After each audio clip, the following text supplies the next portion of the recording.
This is Radio Free Cybertron, episode 866. I am Brian Kilby. We're only 200 episodes away from the Battle of Hastings. With me this week, we have Don. Hello. Diecast. I'm here. Matt. Still infuriated because of our Star Trek talks and pre-show. Yeah. Rob. Hello. And Chris is last. For some reason, always. Not always. Just this Almost time. Always. Yeah. And Maybe. Matt takes solace in the fact that it's not Star Wars. Yeah. Okay. A lot going on this week. A lot of leaks. A lot of drip leaks. And I don't know. I was just trying to come up with some way to start the show. And that just failed epically. But we have a first look at Studio Series concept art Bumblebee movie Sunstreaker. Are we sure this is concept art for Bumblebee and not something else? Like what?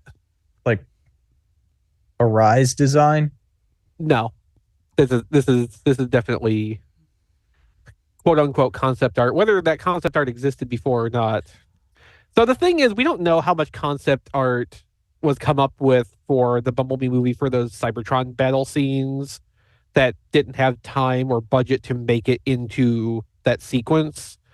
And we also don't know if after the fact they're just so hey, if you were gonna make a Sunstreaker, what would that have looked like? And just solicited some new concept art for that. That could have happened too, but no, this isn't completely the wrong visual style for one thing for being Reactivate or Rise. It's definitely, if you look really close at this, you can kind of see the wheeljack in it, the Bumblebee movie wheeljack. It's definitely of that design lineage. I don't want to look at it. I don't care for this. It doesn't look good to me. Something's off. It's very off-putting. It's not just off. To me, it's off-putting. I don't like looking at it. I don't hate it.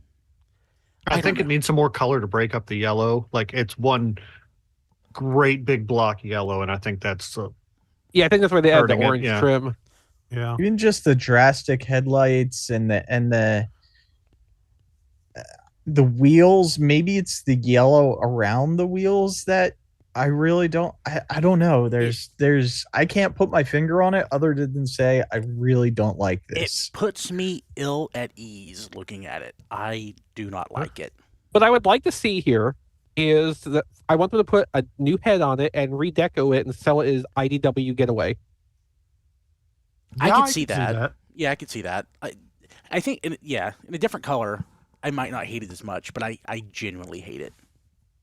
So if we were not getting that Select 5-pack, which among other things is including a Sunstreaker, which will probably be better decoed than the Earthrise release, I would actually be considering picking this up because I don't really have a problem with this, but in the current landscape of things, I don't feel any kind of need to have this. I don't desire this, knowing what I know. So, how about that Trailbreaker from the Select Autobots 5-pack? I think it looks pretty darn. Go ahead. It's Rob. funny. It's a very great breaker. That's about all I can muster to say about it. I think it looks pretty darn good. If you remember last episode, Chris, I'll give it to you again. You described it perfectly. It's almost like you saw the photo before it was leaked, because you said, it's probably going to be like a gray, charcoal gray, yeah. And it's going to have painted windows. I hope Hasbro's legal team didn't listen to last week's episode because they will go after you for things like that. Well, unlike whoever that was, whoever they sent after you last time, we had to go to Star Trek Online to get to you through one of our old friends. They'd have to come looking for me in Final Fantasy 14. No, but if you look at the last, I think, 3 photos in this gallery we have linked in the show notes, most of these seem to be overexposed, and the grayness of the gray is exaggerated. Yeah, it's the light in the light box. They're taking pictures is way too close. Yeah, because they're taking pictures of very dark colored things against a dark background. So they're having to turn their exposure way up to get that to actually show any contrast. Those last 3 photos, I think, are going to be more true to what the toy actually looks like.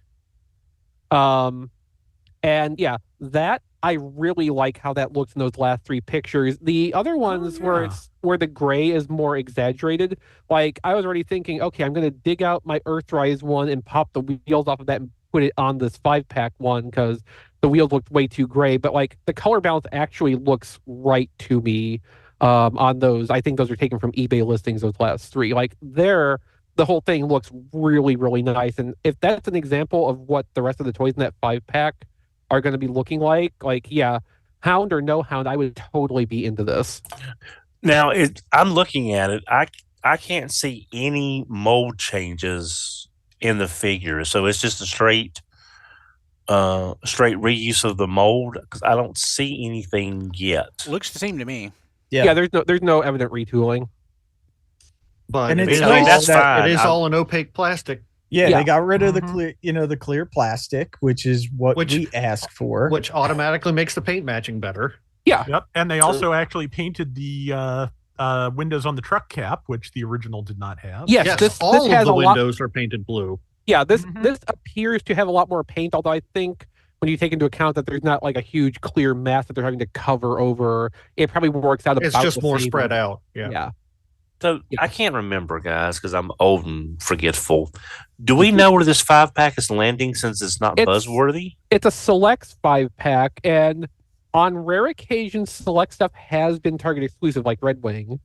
But if it's Selects, I would tend to more think it's going to go through the normal channels Selects does. So Pulse, Big Bad Toy Store, Entertainment Earth, like Amazon fan channel stuff. Yeah. that. Amazon doesn't usually directly handle Selects, unfortunately.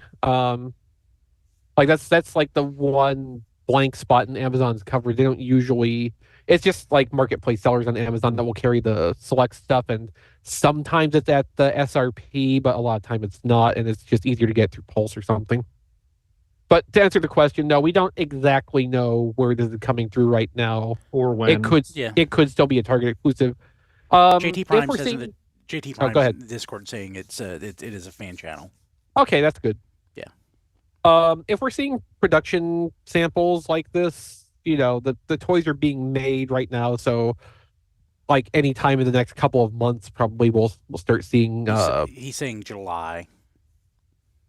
Okay, so anytime That's in a the next long way off. Yeah. anytime in the next 4 months, 5 So- months. Yeah. Speaking of JT Prime, he unveiled, shared photos of Gears.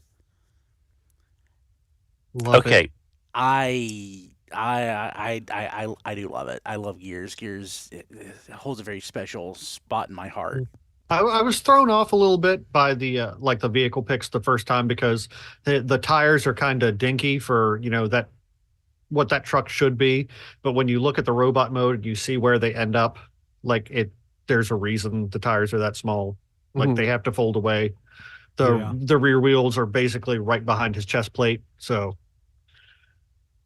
I don't understand why they gave it the chess gimmick of opening up. That is changing from gears. Yeah, that's a thing from an episode. From No, I Gears know what it's Unfocused from. episode. I'm just the same reason Optimus Prime gets a Matrix chamber every time now. These Generations toys have basically become like little mini masterpieces. So anytime there's one specific thing to a character, they try to work it in. Like if we get that deluxe Power Glide, which I predicted for Of 2024 last week, he will have a little opening chest with a heart He gimmick. better. So see, and I'm not used to them doing that on deluxe figures. That's kind get of used why to it. it. Well, it's a It different. kinda- It's a different design team than we were used to in Yeah. the past. Yeah, Beachcomber came with a freaking parakeet from Yep. one episode. I mean, this is the kind of stuff they're Yeah. aiming for now. This Yeah. is a mini bot character too. It's going to be a little bit smaller than the average deluxe, and it's got the same parts count though, so they have room to do little extras like having Gears's folding open tape deck cover. JT Prime just said the 5-pack is April. That was so. Okay. Just off. Yeah. Much Okay, better. he maybe read another multi-pack's release day when he was saying July. Yeah. We are Nice. getting at least one more multi-pack, as I recall from the leak. So I mean- if it's another 5-pack Autobots and they all look like Trailbreaker, I'm down for it. So the one I remember him talking about before was a 3-pack, and I don't think we have specific details for what kind of 3-pack it's going to be. Come on, Prowl, Blue Streak, and Smokescreen. I know, right? Rusty in our Discord, like every time the subject of multi-packs comes up, is like, okay, where's our opaque Dotson's multi-pack coming? You know, Yeah. they could do a 5-pack of that too, because like I'd take Prowl, 6-pack. Silver Streak. 6-pack, because Barricade. Okay, who's Yeah. your 6th? Because I was thinking Prowl, Blue Streak, Silver Streak, Smokescreen, and Barricade. Who's your 6th? You said Silver Streak and Blue Streak? Yes. Well, if we're Yeah, doing, okay, if we're doing 5-pack. variation, Yeah. if we're doing variations, alternators, colors, smokescreen, then. Okay. Ooh, Okay. Yes. Yes. 6-pack it is. Which, I mean, that'd be the only place you'd probably get that, because it's so close to a blue streak as is. Yeah. You know what? Paint one is Rapido. There we go. Yeah. Yeah, that would give work. Give me a BotCon nod in there. You I know, love that. or if nothing else, they could include a sticker sheet in the box that lets you make that blue streak into the alternators version if you wanted to. Yeah. I don't like stickers, but I kind of like that idea, actually. Are we going to get more Earthrise Seekers this year? Because we really need some more of those. I agree wholeheartedly. I don't remember seeing that on any of the lists. Do we have an Acid Storm? No, but I mean, before that, though, we would really need to Sunstorm. get package refreshes of Ramjet and Thrust. Thrust, yeah. Oh yeah. Because we were able to get Dirge at regular retail, so basically anybody who needed that, and like especially outside the U.S., like the Canadian collectors got royally hosed by Amazon Canada with that Coneheads 2-pack when that first came out. So like they got a chance to get Dirge finally, and a little bit better off too, because they ran it now where the wings were in plastic colors, not painted over, so like it's even more durable than the original. But we really need Thrust. Thrust was hard for a lot of people to get because that was a Target exclusive, and Ramjet was in the same boat with Dirge. So like hopefully that is stuff that is in the pipeline for whenever they can fit that in someplace. And they also need to, do an Accel to make up for that mistake from last year. Yeah, they absolutely do. Mhm. I'll never let that go. No. JT Prime also has collaborative listing code names: Project Night, Project Renaissance, and Project Tales. So the popular consensus is Project Renaissance is finally the Ninja Turtles crossover. Oh, that Makes sense. Do you think it'll be the Code Red van again from Stranger Things as a turtle van? I mean, it could be, because the Mutant Mayhem Turtle van is, I think, the same model of Volkswagen van, or it's very similar. That would kind of just depend on, the licensing with Netflix and whoever else for the Stranger Things, how specific that is about that vehicle shape, and what deal they worked out with Volkswagen for releasing that body style. But I mean, they've already got an accessory that they can turn into a pizza box, because it is a pizza box, and they would just need to change out the little roof sign thing to be something else, maybe. What's the conjecture on the other two?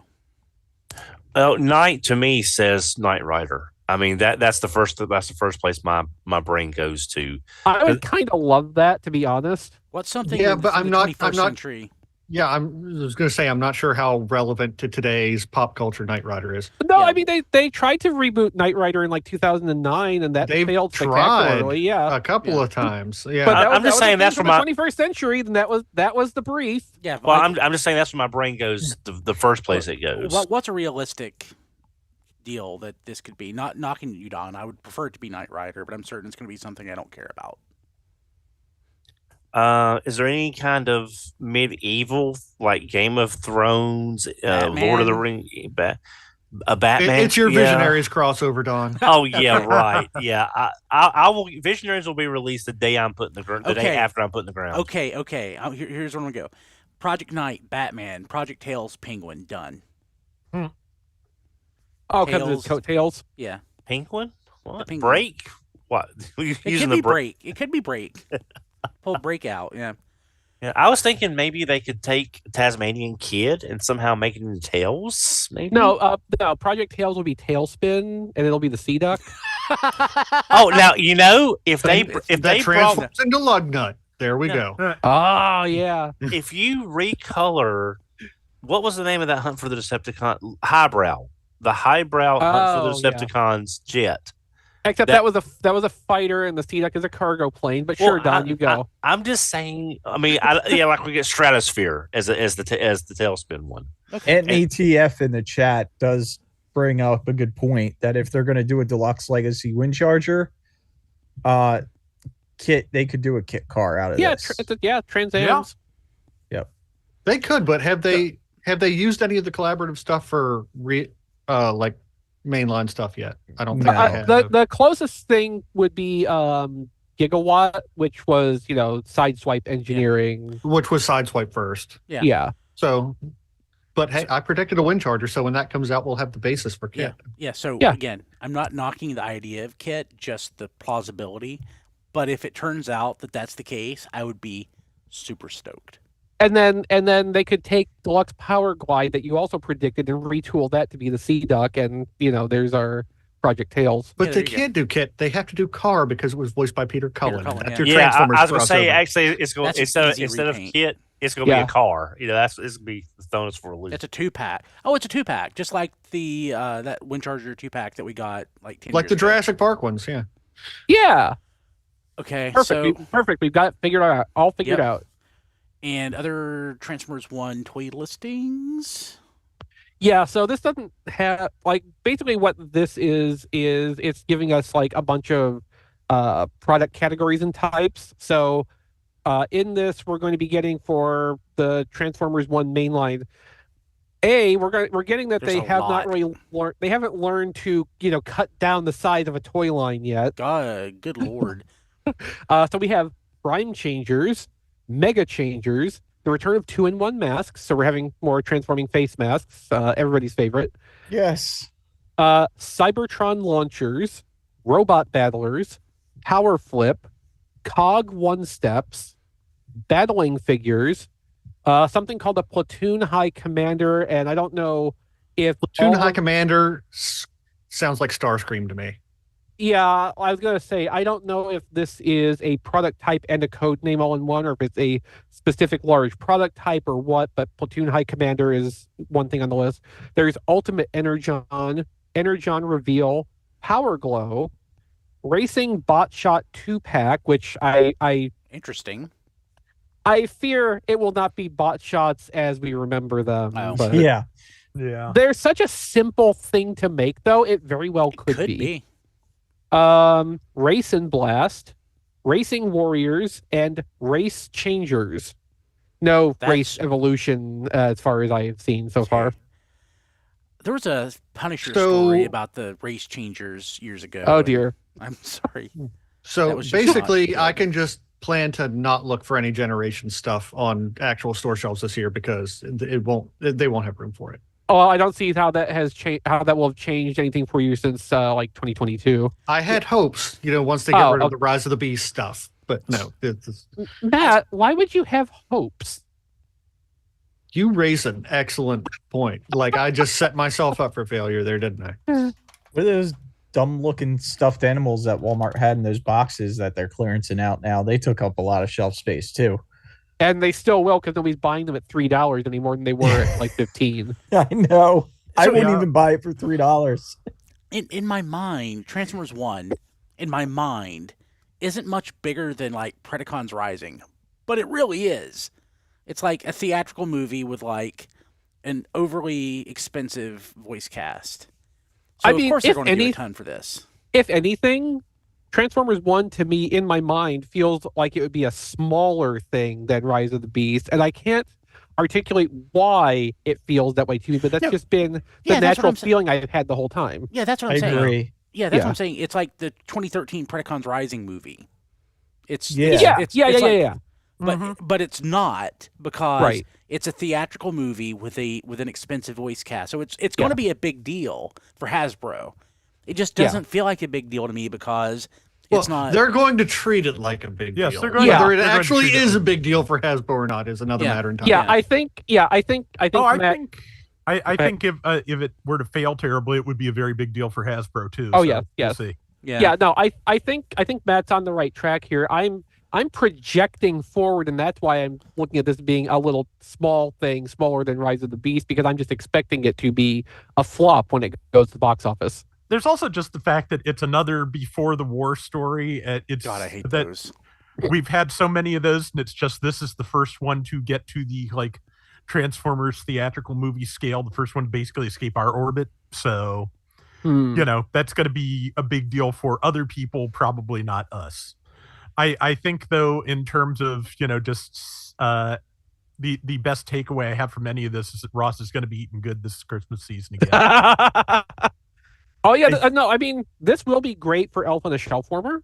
These will be great toys for young children. It's just making the shelf landscape abysmal for we 40-plus-year-old men. Fast Talk Food Reviews in our Discord suggests Project Night is King Arthur and the Knights of Justice, and as a young person of the early 90s, yes, I'm all about this. I just think with this movie, the reason why it's kind of sneaking up on us and we don't think it's as big as it is because they haven't done anything like this in a really long time. Even though even the movies that they've done for like Don would know what's the ponies and stuff, that they weren't like major theatrical releases, were like they? The My Little Ponies movie, the movie was a major theatrical release. Oh, okay. Yeah. But they haven't I saw done it in the anything theater with my like kids. Yeah. How was it? It was okay. Yeah. Okay. One of the things in terms of just general hype working against this too is that you can't really get any on-set photos put out on social media of an animated movie, so it's really it's hard to like maintain like a constant hype chain the way they did for some of those earlier movies, which honestly is a relief to me. But right. That's just flashbacks from having to cover that. Yeah, and that is a problem with Transformers 1 and like keeping the media cycle going for that. Like they talk about Transformers 1 coming out this year, which I don't think is a realistic expectation, but that's a separate issue. But like there is so little any kind of coverage of it that does not feel like it's something that is functionally imminently ahead of us. Like a week or two ago, it was reported that the street date for the toys was supposed to be like the middle of August or something. And it's just like, really? Like, but isn't the movie not coming out for another couple of years? And then it's like, oh, the movie's supposed to be coming out in like September or October. What the heck? I mean, again, just because of that lack of hype, who knows how long they've been working on it in the background? It could be ready to go. No, I mean that's very true. Yeah. Okay. Let's see here. Legacy Tidal Wave went up for pre-order this week. And sold out on Pulse in about 5 minutes. Yep, I actually have that as the second half of that headline. Legacy Tidal Wave went up for pre-order on Tuesday. Almost immediately sold out on Pulse. Yeah. Well, wow. I feel better then for not because I didn't even know about it until I finally got a chance to sit down on my break at work. Mm-hmm. And by then it was long gone. So it's not like I just missed it. We've known it was coming for like 2 weeks, Don.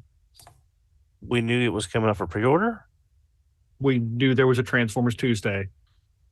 And that okay. Tidal Wave. Okay, we knew without being told. I guess I will put it that way. So I was there when Tidal Wave was available on Pulse. I got a pre-order in there. I think Big Bad Toy Store might still have pre-orders available for it. And I think if you look around a little bit, you'll still find open pre-orders from reputable retailers. The thing I want to add here is JT Prime came by the Discord while we were having conversations about the Titans and had mentioned to us that the Nemesis apparently had been basically made to order for the North American market, basically to fill the amount of pre-orders that there were and then maybe a tiny bit extra.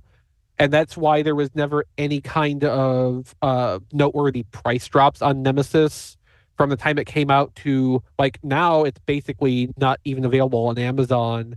I think Big Bad Toy Store might have some of the last remaining stock of it that we know of, but like there was not extras made of that to end up going on discount.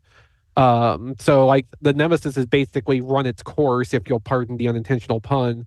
And Tidal Wave is probably going to be much the same thing. So if you want a Tidal Wave, you probably want to grab a pre-order and not wait for the price to go down later on, because I don't think we're going to see a Cybertron Metroplex situation happen again. And or even Cybertron today, Metroplex is probably the reason why they're doing this. Yeah. You can go on Amazon right now, tfradio.net/Amazon, and get that for $120, $130, which is like basically any 40% off. Yeah, something like that.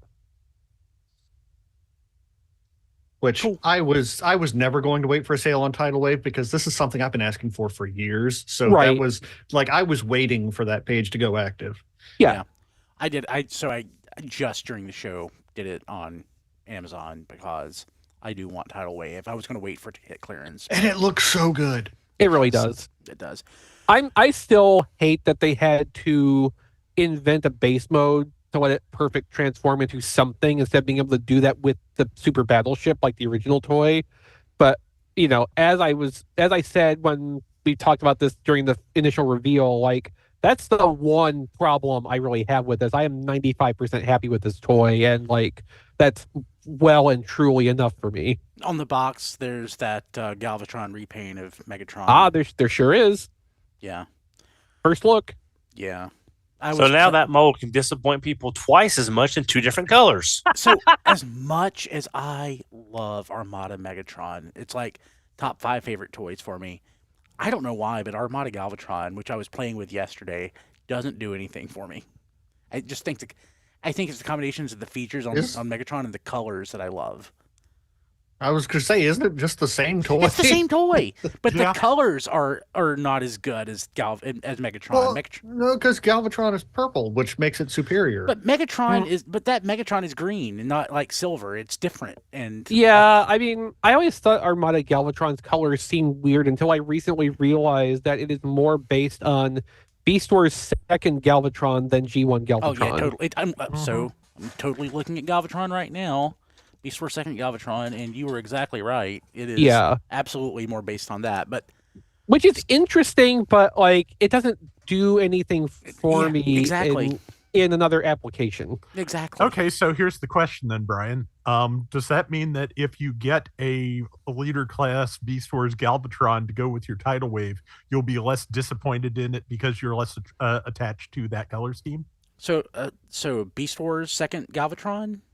I mean the Galvatron that connects to Tidal Wave. I think yeah, you said Beast Wars, I think. Yeah, I'm sorry. If they were doing a leader class Beast Wars second Galvatron, I would totally buy that. Yeah, me too. I don't think I'm going to get it. I think I'll just stick with the disappointing Megatron. Okay. I wasn't sure if you still had that or not. I know you've been talking about getting rid of it, but so it's in my maybe pile. So I have a pile I'm definitely getting rid of, pile I'm definitely keeping, and a maybe, and it's in the maybe. Gotcha. So our pal Eric is in our Discord for the show this week. He's wrong. No, he made 2 good points. One, Matt is smart. He is smart. And it's 2, true. Purple be better. Not in this case. And see, that's why I like Eric. Yeah. JT Prime says, I'd take Arctic H-Tank over lame green H-Tank every day of the week. I agree. Okay, so we talked about this last week. MPG-07 Gino, full official reveal. Yeah, and we had better photos, so I won't make a mistake this time. Yeah. They did do a little bit of retooling on this. Like, it comes with a different chest plate piece, a different ab piece, which turns into like this big weapon that it can carry. I think it's actually like a waist extender. Okay. Like it adds some height to the torso of the mode to make the overall proportions of riding a little bit better. Mm-hmm. I mean, it's kind of neat as a big stupid like anime super weapon thing. But yeah, there's the different chest plate for riding, and mostly then it's just, recolor differences. So is this the only repaint we're getting, or are we getting I imagine that depends. I imagine that depends on the pre-sale numbers for Gino. Yeah, I think you even mentioned that last week. Like, this might be testing the waters for future re-releases. Because am I misremembering, or didn't we hear something about like another Gatai project afterwards, like a box set, and we were thinking that was the alternate colors? They said something about like a new transformation, which honestly, depending how literally you want to interpret it, it could just be this. Okay. Because this lets you make a different variation of Raiden by switching out the heck's his name?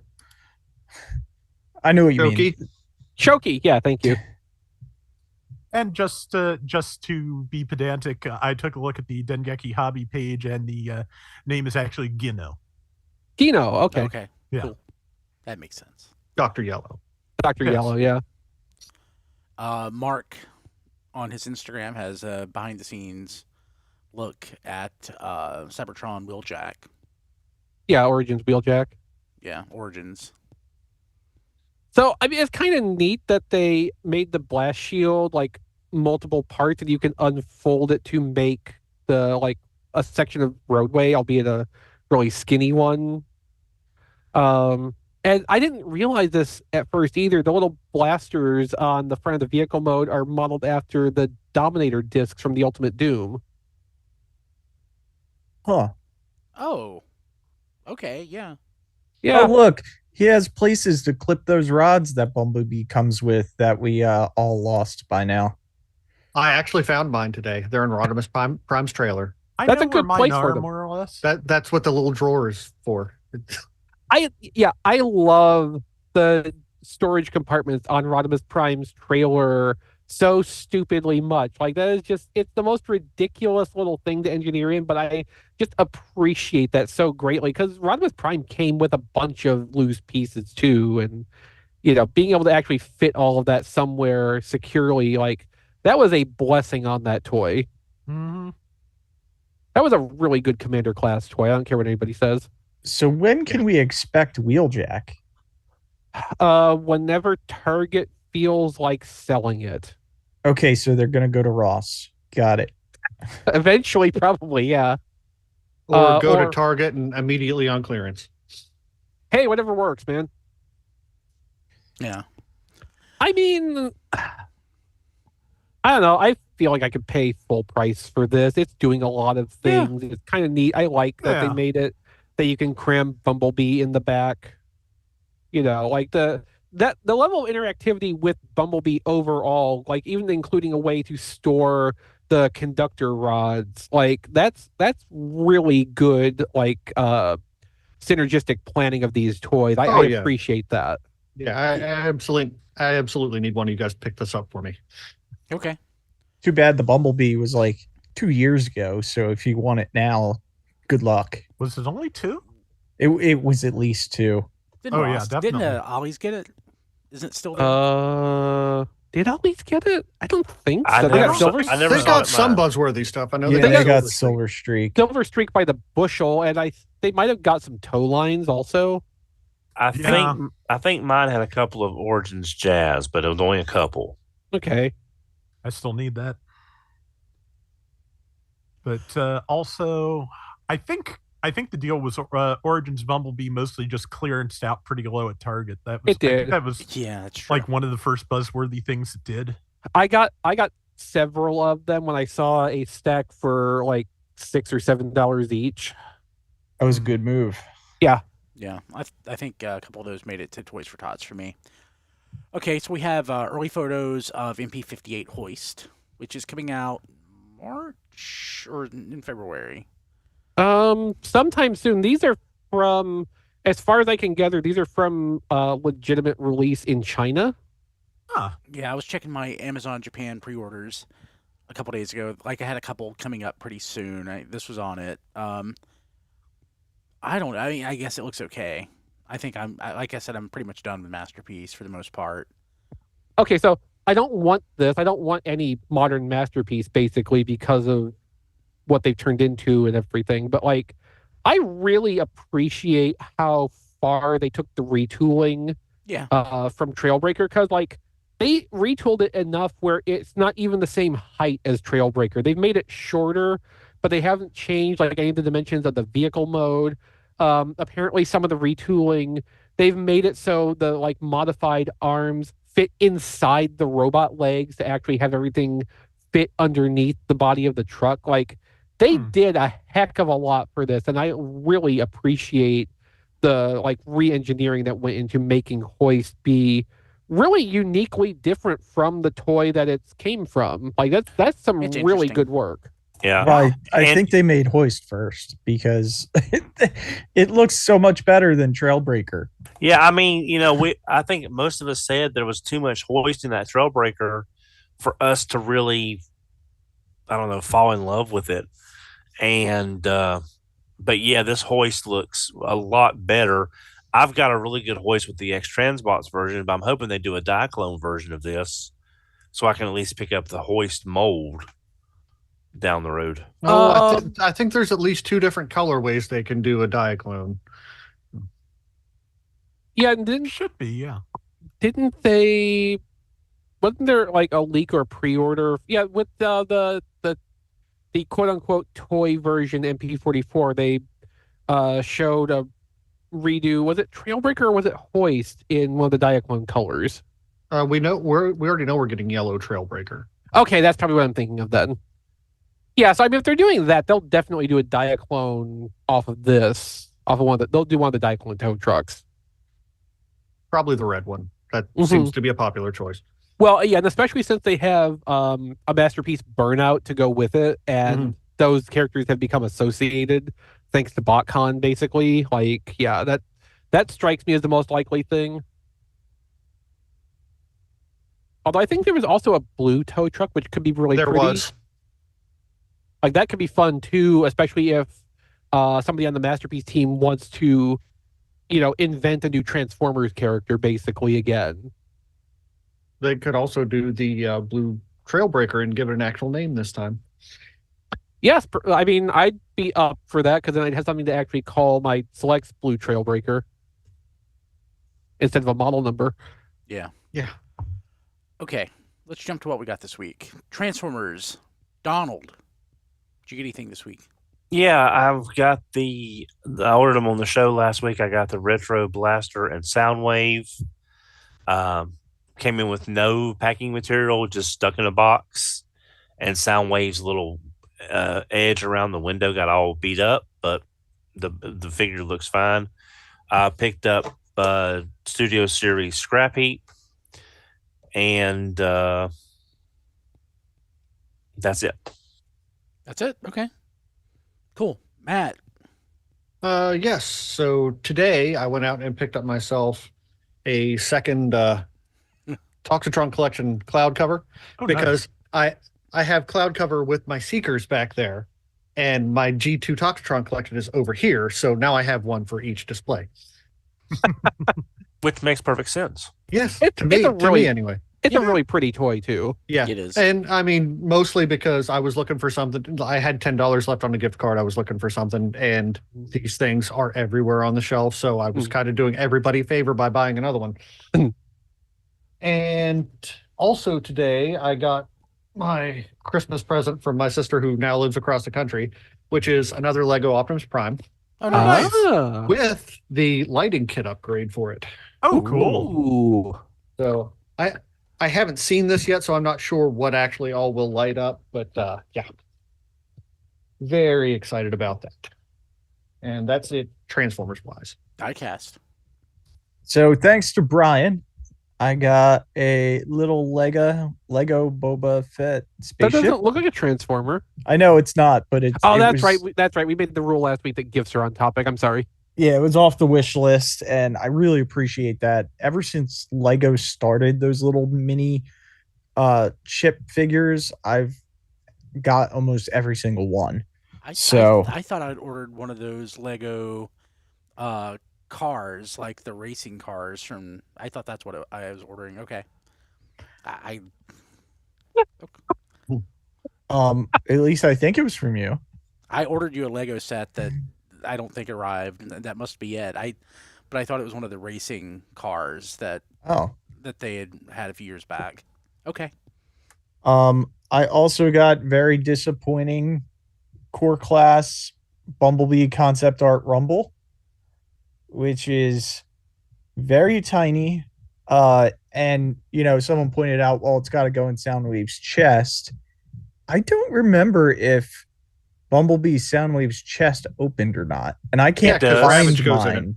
Yeah, it does. I watched the video on that. It does. It's a snug, but it does go in there. Okay, so the concept art Rumble can go in there. Yeah, theoretically. Yeah. So okay, because you just have to make sure he's good and squozing.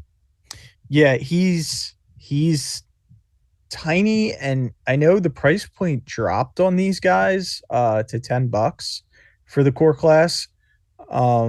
I don't think he's worth it. So he is my worst core class of the year so far.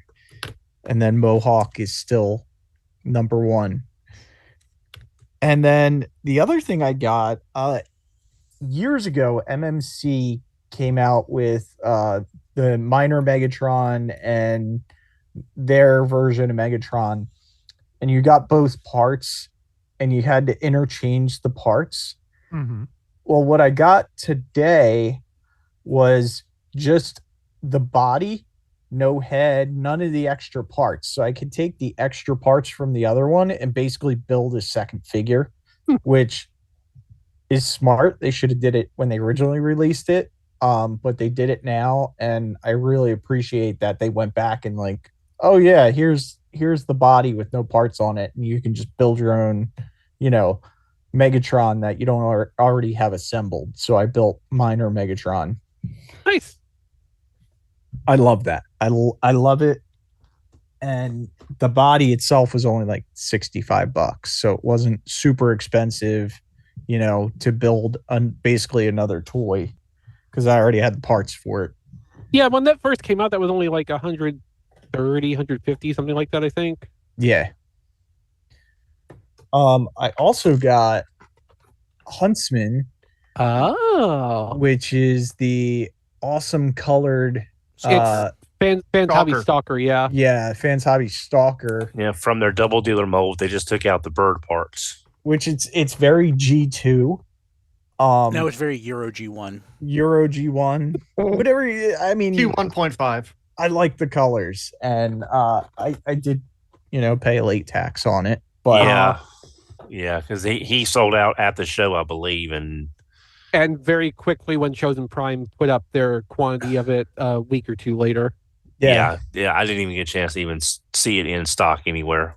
And Chosen Prime actually just released their holiday edition. It was a little bit late, but it's the same mold as Machine Wars Soundwave, right? Yeah. Machine Wars' Soundwave is repainted Stalker, yeah. Yeah, so they did Machine Wars Soundwave, which I also have coming. That actually lasted, I guess, because they didn't have to take any quantity to a show. That actually lasted, like a day or two. I feel like that website. Probably didn't have as much demand either as a Euro G1 thing. Son of a gun. Somebody on eBay today, I'm like, oh, I need an mitten box Stalker. I only have a loose one. It's one sold on eBay today at 9:00 this morning. If we just done the show yesterday, I could have bought this. Dang it.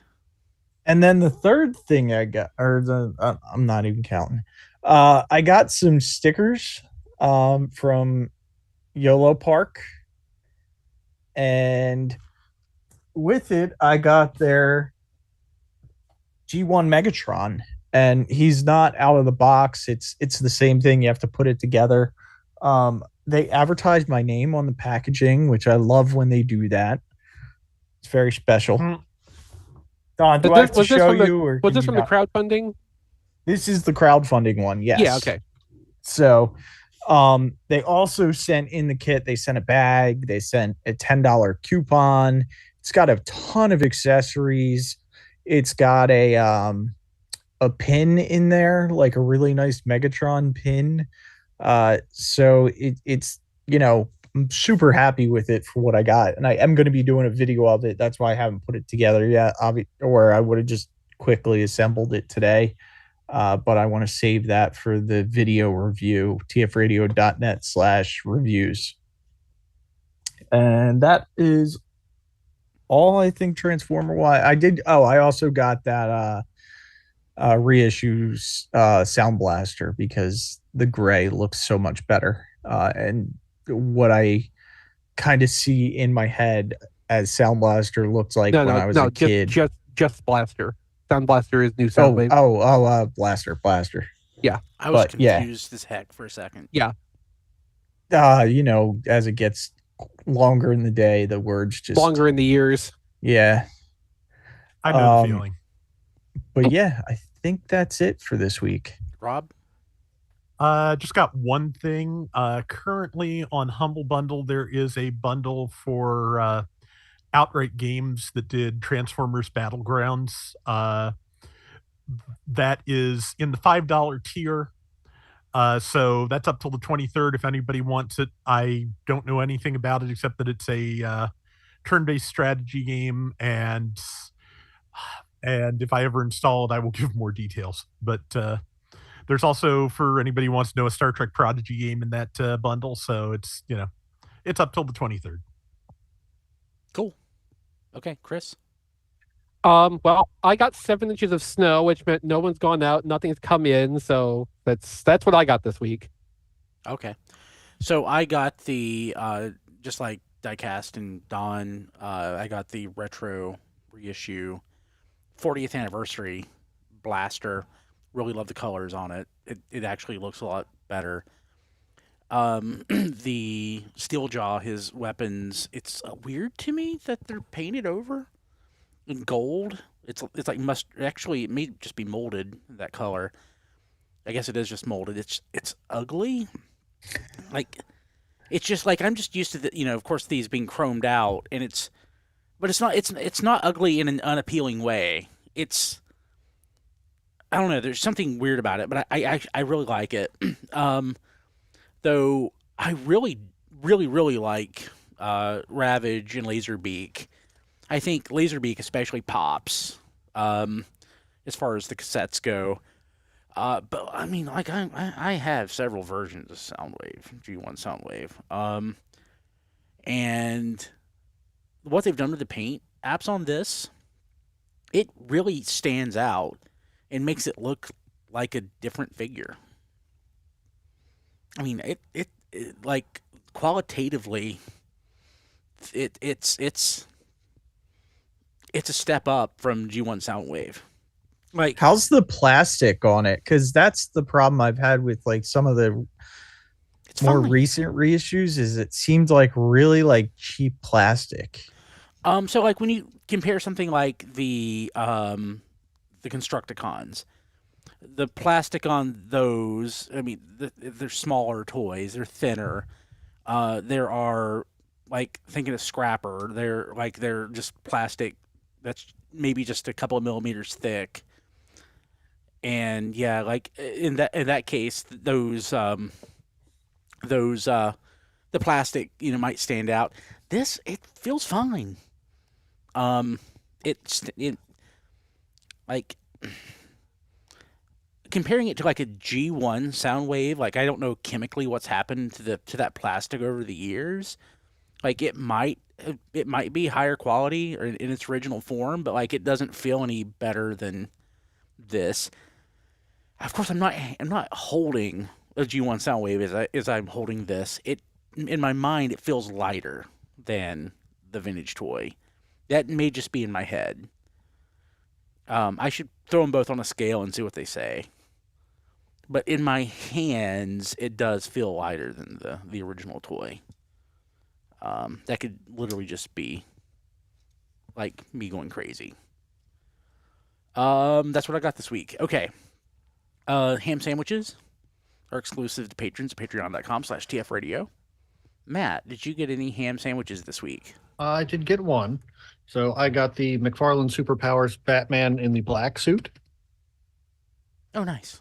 And nice. Like, this is something I never thought I would see. I wanted it for years because in 1989, when the Batman movie came out and Toy Biz did the toys for that, if you looked on the back of the package, that wasn't the toy that was in the package. They took the Kenner 1984 Superpowers Batman and painted it black for the packaging. Oh, wow. So I was like, but that's the Batman I want. I don't want the one that's in the packaging. I want the one that's on the back. So now, I am very, very happy with this. So what a weird and specific memory and fulfillment. Like that's bizarre. Yeah, they took the Kenner suit. Toy Biz took the Kenner Batman and like took it apart and modified it and put the belt extending gimmick in it with the line to take one packaging picture and then put a completely different toy in the package. It has driven me insane for years, but now I have rectified that. So that is so. Like the only thing I can think is they must have taken that Kenner toy when they were prototyping for the Batman '89 toy line, and then they just used that prototype they built to basically to demonstrate they took their proof of concept, and took pictures of it for the packaging for some reason. And then put a completely different toy in it. Yeah, that was back when Toy Fair was not a thing that the general public ever saw, so it could well be that was like a promotional photo they did when they were getting the line together at the beginning of the year. Yeah. But that's it as far as ham sandwiches this week. Diecast? Brian, you're going to have to help me out with this. I just got a G.I. Joe classified from Walmart. It was a Night Force Tunnel Rat? Tunnel Rat? Yeah. Yeah, he was the last one of the 3 to ship, with the other 2 shipping last month. And I was like, don't I already have a Tunnel Rat? And I probably do. It's probably in the regular line, and this is the Night Force one. It is. So I'm like, oh man, I don't know why did I do this? I should have just not ordered Tunnel Rat. I mean, some of the other Walmart G.I. Joe classified figures were amazing, especially with like the zombie heads and everything. But this is just Tunnel Rat. But that's all I got. Don? A couple of small things. Picked up Night Force Tunnel Rat that came in this week. Picked up Masterverse Stinkor on a really good deal on eBay for $10. And my best ham sandwich in a while is my target had been sitting on these Lego the Galaxy Explorer sets for almost 2 years for $100.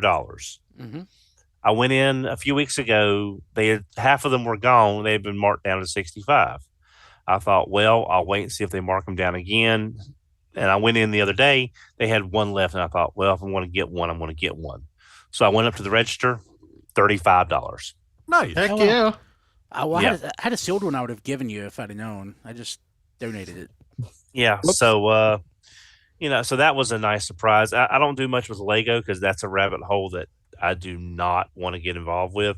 But for $35 for that nice of a set, I'm looking forward to putting it together. Yeah, I bought it with the expectation that I would put it together. It sat for a year and a half, and I'm like, I'm never going to touch this. And my Republic Cruiser did that for the longest time, and I sold it to a friend just to get rid of it because I was never going to put it. Weren't you hauling that around with us in 2018 during the yes, he the was Charlotte trip?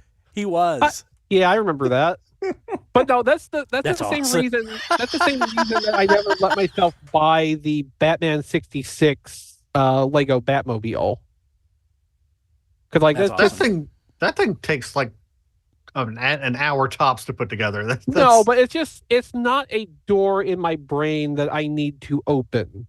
I put together the Titanic, and that's 9,000 plus pieces. Yeah, no, I'm not.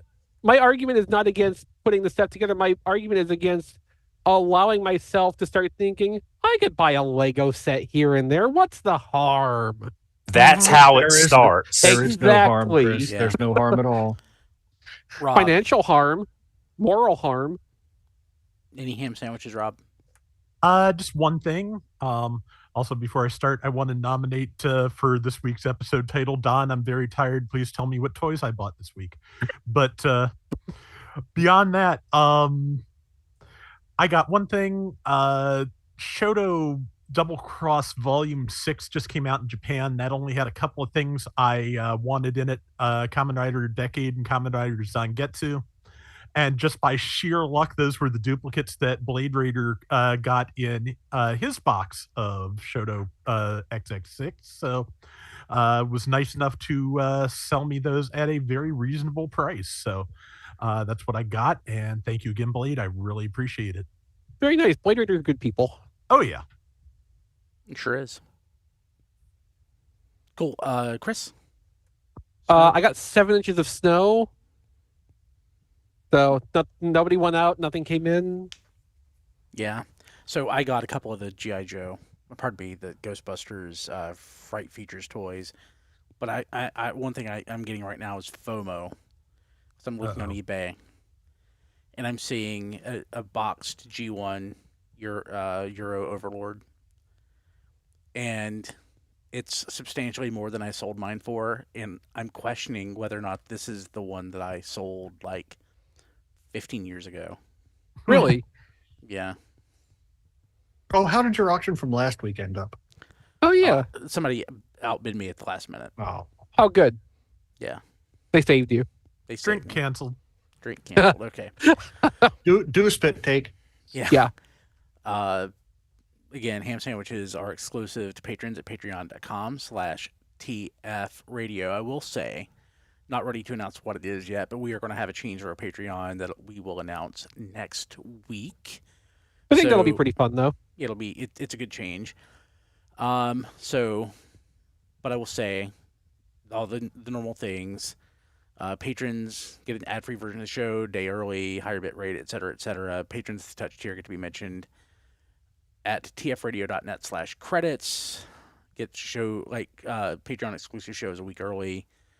Want to thank our patrons at the touch tier: Kevin Dorsey, Tiger Forces Ninja Consultant, Jason Hiley, Eric Griffin, Rick Mahurin, Ryan Bona, Emmett Stresovich, Rabbits, Hector Bones, Joey Russell, Sean Williamson, Spider Bob, Jay Klein Rye, Sean Hamilton, Jacob Owen Lucia, and Sean Bratton. And the change is for our touched patrons, and I think it will be something that you will like. So yeah, I think so. We will have that next week once I'm ready to announce.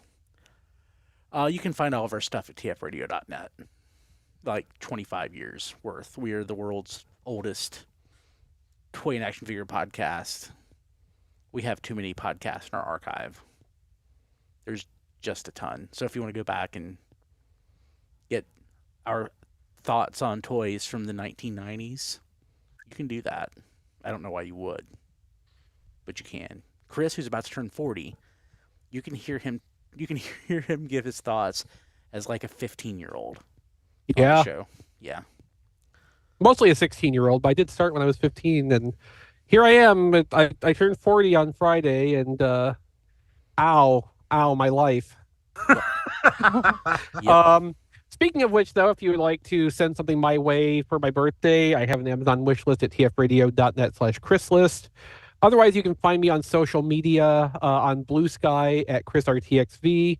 The things I've done on the internet are collected at playwithphotography.com. Shout out to our Discord. Great place to hang out. Great crew. Great conversations we have there all the time. Plus, it's where we interact with our audience when we record live every Wednesday night. So definitely come check us out and stay a while. tfradio.net/Discord. And as for our back catalog, like last week, go check out that one episode of Star Trek. That was the show I did with Hey Mickey, Ken, Fort Max, Scott Moloth. Like, we did some really good coverage of random Star Trek episodes on that. It's one of the, podcasting wise, it's one of the things I'm most proud of in hindsight, and not just superhero time where yep, I sure did that for 5 years, and maybe go listen to something else instead. Cool. Rob. I'm on Blue Sky at robflails.bsky.social. Ostensibly connected to my YouTube channel, Flail Throughs, mostly just me babbling. Flail Throughs, I'm still covering Gundam Battle Operation 2. I barely missed a day since it came out in Japan 5 years ago. If you like the idea of a multiplayer third-person Gundam shooter, that is what it is. And if you like what I'm doing over there, patreon.com/flailthroughs, you can check out details and see if there's something you'd like to do. And I also have a wish list at tfradio.net/playlist. Very cool. Donald. I'm reached on Twitter at HMRC, the number 4 EVR. I also have an Amazon wish list at tfradio.net/Don list if you would like to check that out. And that's it. Matt. Melvar.bsky.social. 3 L's, 2 R's. Diecast. You can follow me on Twitter and Blue Sky at Diecast2. You can like my Facebook page at Reviews by Diecast, and you can see my reviews on tfradio.net/reviews or youtube.com/RFC reviews. The next review up will be the YOLO Park G1 Megatron. Cool. You can find me at briankilby.com, on Blue Sky at kilby.bsky.social, occasionally on Twitter at bkilby. But at briankilby.com, you can find episodes of the Happy Daily that I am doing now on the more regular. I am, let's see here, I started that like 8 years ago. It's supposed to be a daily podcast, and I probably did like a couple hundred consistently. So now I just act like I never stopped doing them. And I'm like at episode like 1400 at this point, even though I've only recorded like 250 of them. Do you reference the episodes that aren't there? I haven't done that yet. Happy Daily Throwback. I'm going to start doing that. So it's where I just basically do whatever the hell I want to. Like, especially like early on, I talk about this, like early on in RFC, there was no format. And like we would literally do anything. There was that one episode that Chris knows what I'm talking about, where it was like the computer, who was like a temporary co-host, kills me and takes over the world. Yes, there was no format to that show, and I like doing shows that have like no strict format, so it's just a chance for me to play around. But like, not doing the show on a regular basis like completely tanked my audience on that. But like, I can tell just doing them now on the more regular that people are starting to come back. So I think I'm gonna keep it going. I may actually go back to daily. It's just too fun to do. Captain Rufus wants you to bring back the computer. Ha ha ha. Yeah, so when he was talking about how in the Discord, we were talking about how long the show's been around, and as Duo Maxwell years ago he was on, and wait, Captain Rufus was Duo Maxwell? Yeah. Unless I'm confusing him for somebody else. Yeah. Wow, man. Yeah. Yeah, so like there's so many people who were on the show that I think there's people that like I've forgotten about on the show, but I'm pretty sure he was Duo Maxwell. Wow. Correct me if I'm wrong, Captain Rufus. That was like the 1990s or early 2000s. But he reviewed an episode of Macross. So, but yeah. But you can find all that at tfradio.net in the archive. John DeLuna not here, who's also back in the day. He is at that John D everywhere. Rob Springer, Rob Springer also. Rob doesn't go back as far as it doesn't go as far back as John or you, Chris, but Rob goes back quite a way. Mm-hmm. So, but Rob can be found at Rob Springer on the Twitters and at zonebase.org. I think John was contributing as early as like mid-November, and I came on in like December of '99. November. Yeah, that's very likely. Yeah. Mm-hmm. The ATT buzz. The ATT buzz. That was where the fandom was at that point. Yeah. Okay. Well, is that it? Do we cover everything? I know. Okay. Well, we will be back next week. See ya. Bye, everybody. Bye, everybody. Take care. Recording stopped. Yeah, Captain Rufus was Duo Maxwell. I forget people's screen names. And screen names run together, and there are people that I think about who used to be on the show that I'll see like their screen name around. I was like, is that the same person? Like Rat Trap 007. Oh yeah. Like, I think he's still around somewhere. But there are people who just aren't on anywhere in the fandom anymore that you never see them, like Mop Boy. You're Turin. Right, yeah, especially him. Yeah, Zobovor is still around, of course. And Vice Grip was on occasionally, I think. Yeah. He was Hot Rod originally in the movie parody, wasn't he? Yeah, he did that. I think he was. I if I'm not wrong, Hoop and Recharge called him on an episode. There was an episode they covered for me, like after Mom died. There was a few that they did, I think. Yeah. Yeah, and like they just started randomly calling people on the phone and recording the calls. Yeah, that was fun. I mean, I'll be honest. The episodes that they covered, I generally didn't listen to. Yeah. Because, I mean, it was certainly not the style of Radio Free Cybertron that I was used to. Yeah. Well, again, we didn't have much of a format. By that point, we sort of did, but like especially early on, it was just like whatever.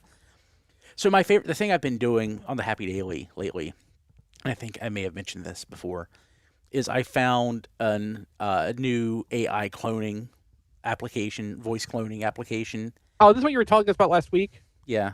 Yeah. And I've been playing around with that more. And I just love doing it.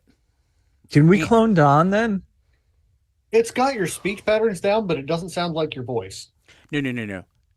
So what you heard was it's not my that is an AI overlay over my voice. It's a new voice that's my speech pattern because I'm actually talking. Yeah. And I was like, wait a minute, how did Brian get Matthew McConaughey to do the Happy Daily? Yeah. So like it's not text to speech. It's me talking in my speech pattern with a new voice. So it's kind of like but like it'll also do text to speech, which I'm less interested in. I can literally say whatever and then give myself any voice that I want to, more or less. Mm-hmm. It's pretty awesome. So that's what I've been doing lately. Yeah. So I have one question. It's definitely one of the most entertaining applications for that I've seen. Yeah. Before we disconnect, since it's on topic. So if the Titan is basically made to order, why wouldn't Hasbro Pulse just let people order for as long as they wanted for like a week or two, like they normally do? Just there's a long production lead time. Yeah, and it's not just they're asking people. Yeah, they're asking people how much they want made for them. So HasLab, producing that ahead of time. HasLab is a gimmick or a business model where they are literally doing things made to order. Made to order for the consumer. For the consumer. Right. That is also high end, et cetera, et cetera. This is a retail product that they are trying to match as best they can. So they don't have a ton of restock going to Ollie's. Yes. Right. But I mean, maybe I'm not explaining myself right because, HasLab is, if it gets funded, then we go into, design and production, or maybe they have a little bit of design ahead of time, but final design and production and samples and all that stuff. With the Titan figure, I would assume that is all done. They just need to run it at the production facility. They probably scheduled for a maximum possible amount of factory time based on their estimates of what it'll sell, and probably can't go beyond that. Right. So it really can't be made to order numbers. They're just trying to match demand, supply to demand. Yeah. Okay, yeah, that's what I thought. I mean, between the two of you, you've basically hit it. Like, there is a limited window of manufacturing time they can potentially have. And then they are going to take the information from all of their retailers who they solicited for this product, for the pre-orders they got. They're going to apply that to that time that they have, put in a little bit of cushion probably to account for defective items they have to replace, et cetera, or damage or loss during, global shipping, whatever. Yeah, they will have a little bit of extra in there as a cushion, but they're going to stay as close to the numbers they get back from all of their retailers as they can, because they can't have another Cybertron Metroplex on the books. That was a really bad thing for them, which no one could possibly have predicted. But nobody. At the same time, no, I mean, I'm glad they're doing Unicron Trilogy Titans. That's a completely different conversation. I'm not knocking that any. Just Yes, they because wait. I mean, like Tidal Wave is also Unicron Trilogy, and everyone's really excited about that one. Yeah. They way overproduce Cybertron Metroplex, and that's the only problem with that. So yeah, they can't just take orders for, weeks and weeks, let's say, and then from that put an order in with the factory to have exactly that number produced to make sure that everybody who wants one has more than enough time to pre-order, because if they did that, we probably wouldn't see the toy actually made and be back to retailers for like a year. That's why HasLabs that's why they have such a long stretch to them, because the crowdfunding nature of it, like Brian says, it's a gimmick. It's a direct-to-consumer thing. And with a retail toy, they have Amazons and Entertainment Earths and sometimes Walmarts and Targets that are already agreeing to buy X number of these toys. So they know that they can get their minimum production number done just from that. And then they're going to take all of that and get an exact number after those pre-orders have run their course. Yeah, yeah. I just if it was really a made to order thing, they should at least given people like a week to put your order in, and then be like, Walmart already submitted their orders. Let's say Big Bad Toy Store already submitted their orders, and they're just waiting on the numbers from Pulse. Say they get 10,000. I would expect that they've looked at the number of Cybertron Metroplex they made, probably also the number of Black Xeric they made, and then they looked at how much overage there has been on those and how those are discounted at some retailers where they're still being sat on to this day. Then they course corrected that for Nemesis, and from that number, which seems to have worked out for them because that's sold through everywhere, it seems like pretty much without having to go on discount, they're going to stick within that range. And then they will use the pre-order numbers to make adjustments in case they feel like they need to go up or down on that. But like at this point, basically, they already have with the factory arranged, this is going to get produced at this time for up to this many units, and we're going to give you later on the exact number that we want. So one thing to tack on to what Chris said, generally speaking, I'm going to say if Chris is right. There's also probably, more realistically, there's probably some sort of demand planning software that they're running the numbers I mean, through. I'm presenting this in a really simplified way, but they certainly have algorithms and all kinds of stuff that they are plugging their data into to get the answer back. There have been items that Hasbro has done, and generally they're the imported items to where they say you have to order it between now and a month from now. Yeah, because in Japan, a lot of their collector stuff works more like a HasLab. It is produced literally to the number that they get pre-orders from. But that's how Grand Max got made. But that, they also have an 8, 10, 12-month lead time on that from the time they do their pre-order window to the time the stuff comes out, because they're waiting until they have that exact number of pre-orders. Then, of course, again, they put their cushion on in case they have to do replacements. Yeah. But they give the factory that exact number and then get the first available manufacturing slot at their factory, which, because they're not arranging that time before they start the pre-orders, they got to wait longer to get that stuff made. Yeah, so this Titan figure is not that. It's just... Yeah.